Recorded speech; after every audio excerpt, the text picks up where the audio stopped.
Hello friends, তোমরা সবাই কেমন আছো? আশা করছি সবাই ভালো আছো। আজ আমি তোমাদের সঙ্গে এই দুর্গাপুজোর অষ্টমীতে স্পেশাল খিচুড়ি রেসিপি তোমাদের সঙ্গে শেয়ার করব। তোমরা ভিডিওটি না টেনে প্রথম থেকে শেষ অবধি দেখতে থাকো।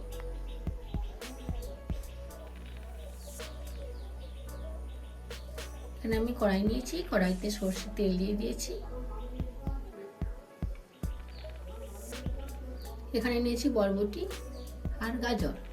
প্রথমে আমি ওই তেলের মধ্যে বরবটিগুলোকে ভেজে নেব।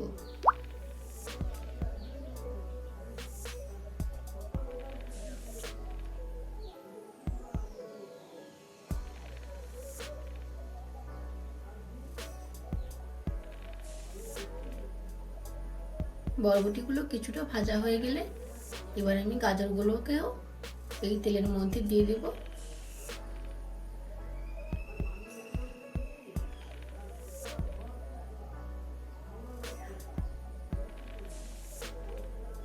এরপর দিয়ে দেবো এর মধ্যে আলু। গাজর, বরবটি, আলু একসঙ্গে আমি সুন্দর করে ভেজে নেব অল্প পরিমাণে লবণ দিয়ে।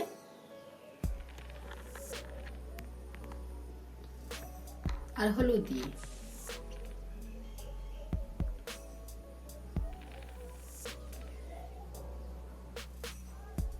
তোমরা এইভাবে কিন্তু বাড়িতে ভোগের খিচুড়ি বানিয়ে ফেলতে পারো।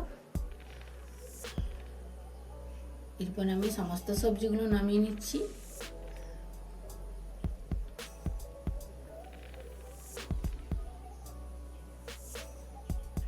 ওই তেলের মধ্যে আবার একটু তেল দিলাম, এরপর দিয়ে দিলাম কয়েকটা শুকনো লঙ্কা।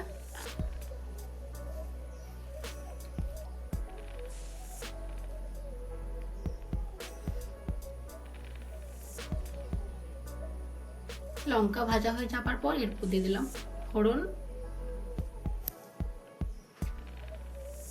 এরপর দিয়ে দেবো আদা বাটা।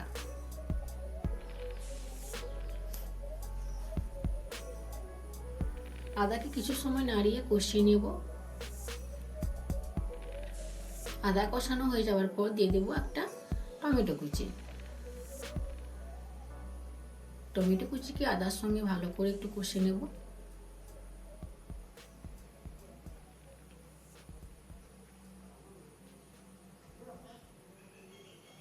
এরপর দিয়ে দেবো হলুদ আর কাশ্মীরি লঙ্কা জল।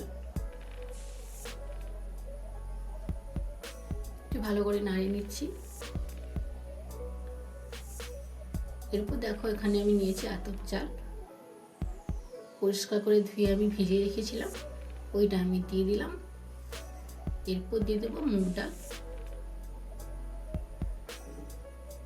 এবার চাল আর ডাল আমি একসঙ্গে ভালো করে নাড়িয়ে নেব।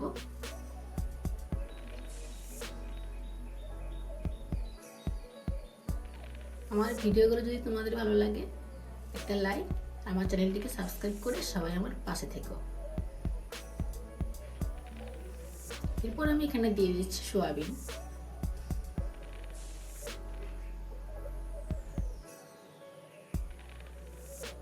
একটু সময় দিয়ে আমি নাড়িয়ে নেব। এরপর আমি এখানে দিয়ে দেবো জল।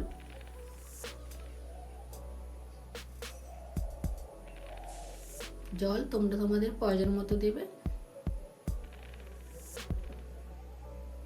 আমি এখানে ছোট্ট হাত মগে 2 মগ জল দিয়েছি। দিয়ে কিছু সময় ফুটে যাওয়ার পর আমি ভেজে রাখা সবজিগুলো দিয়ে দেব।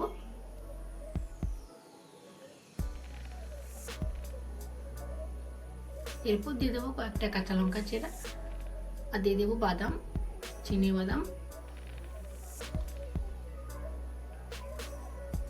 এরপর দেবো প্রয়োজন মতো লবণ।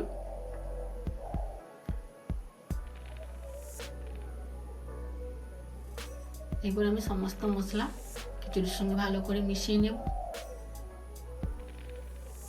একটু ফুটে যাওয়ার পর দিয়ে দেব ঘি আর জিরের গুঁড়ো। সমস্ত সবজি, চাল, ডাল সুন্দরভাবে সেদ্ধ হয়ে গেছে। আমার খিচুড়ি রেসিপি একদম রেডি হয়ে গেছে। তোমরা এইভাবে অষ্টমীতে নিরামিষ ভোগের খিচুড়ি বাড়িতে তৈরি করে ফেলতে পারো। বাড়ির সবাই খেতে ভালোবাসবে, সবার পছন্দ হবে। আজকের এই পর্যন্ত। সবাইকে নমস্কার।